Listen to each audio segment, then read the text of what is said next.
CEO found the single dad sleeping in her office at 4 a.m. He solved the bug her team failed for a week at 4 a.m. The 32nd floor of Vantage Tech should have been empty. Instead, CEO Renee Coleman stepped out of the elevator to find every light off except one, a single desk lamp glowing over a man slumped face down on his keyboard, fast asleep, his laptop still running lines of code across the screen. She froze in the doorway, her heart pounding, because the man asleep in her office was Marcus Bell, a junior support technician nobody upstairs even knew by name. If a story like this moves you, if you believe people deserve to be seen before they're judged, like this video, drop a comment telling us where you're watching from, share it with someone who needs a little hope today, and subscribe to Kindness Corner so you never miss a story like this one. Marcus had been with the company 11 months, hired quietly into the overnight support team, the kind of job most executives never thought about. He was raising his 8-year-old daughter Zoe alone since his wife passed 2 years earlier, and every day was a careful balancing act: school drop-off, a 9-hour shift, homework help, bedtime stories, and somehow enough sleep to do it all again. He rarely spoke in meetings, he ate lunch at his desk. To most people at Vantage Tech, he was simply the guy in the third cubicle who kept the servers running. 3 weeks earlier, a critical bug had crashed the company's flagship app for thousands of users, the kind of failure that made headlines in tech blogs and made investors nervous. Renee had assembled her best engineers, 6 of them, all with prestigious degrees, all confident they would crack it in days. A week passed, then another. The senior team burned through theories, blamed the server architecture, blamed a vendor, blamed each other in quiet, tense meetings behind glass walls. Renee sat in her office each night watching the stock ticker dip a little further, feeling the weight of 400 employees resting on a problem no one could solve. What nobody noticed was that Marcus had been quietly staying after his shifts, unpaid, digging through old server logs on his own time.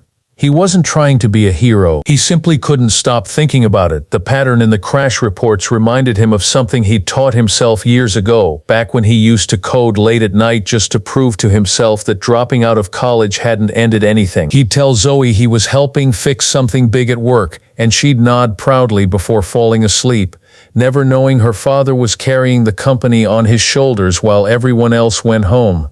That night, exhaustion finally caught up to him. He had promised his neighbor he'd only be 20 minutes picking something up from the office after Zoe was asleep at her care. But he sat down just to check one more log file, and the fatigue of 11 months without a real break pulled him under before he even realized it.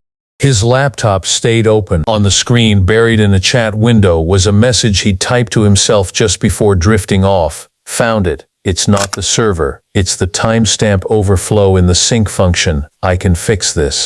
Renee read those words standing in the doorway, her hand still on the frame, and something in her chest tightened. She didn't wake him right away. Instead, she pulled up a chair across from her own desk, sat down, and read through his screen, hours of methodical, patient work, comment after comment explaining his reasoning like he was teaching a class no one had asked him to teach. It was, she realized with a kind of quiet astonishment, the clearest and most elegant piece of debugging she had seen from anyone at the company. Done not for recognition, but simply because he refused to give up on something broken. When Marcus finally stirred and saw Renee sitting across from him, he panicked, straightening up, apologizing, certain he was about to be fired for falling asleep in the CEO's office. But Renee held up a hand, and instead of anger, her eyes were wet.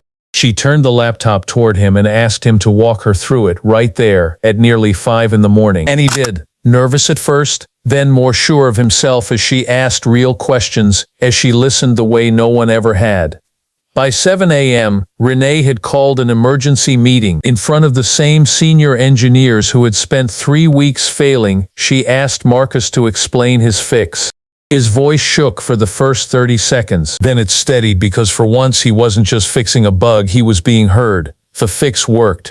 The app was stable again by that afternoon, and the crisis that had cost the company millions was over, solved not by the people with the most impressive resumes, but by a tired single father who had never stopped believing his work mattered, even when no one was watching. Renee didn't just thank him quietly and send him back to his cubicle. She promoted him publicly, doubled his salary, and told the entire company his story at the next town hall. not to embarrass him, but because she believed people needed to know that greatness doesn't always announce itself, that sometimes it's asleep at a desk at 4 a.m., exhausted from doing everything right for far too long without anyone noticing. Marcus went home that evening and picked Zoe up himself for the first time in months, arriving early, no phone in his hand, just present.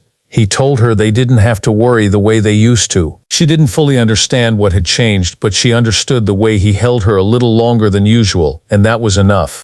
If this story touched your heart even a little, please take a moment to like this video and leave a comment. It truly helps this channel grow and lets us keep sharing stories like Marcus's. And before you go, we have one special request. Comment the word "seen" below if you believe everyone deserves to be noticed for the quiet work they do, even when no one's watching. Sometimes the people carrying the heaviest weight are the ones who say the least about it. And sometimes all it takes is one person willing to stop, sit down, and really look to change the entire course of someone's life.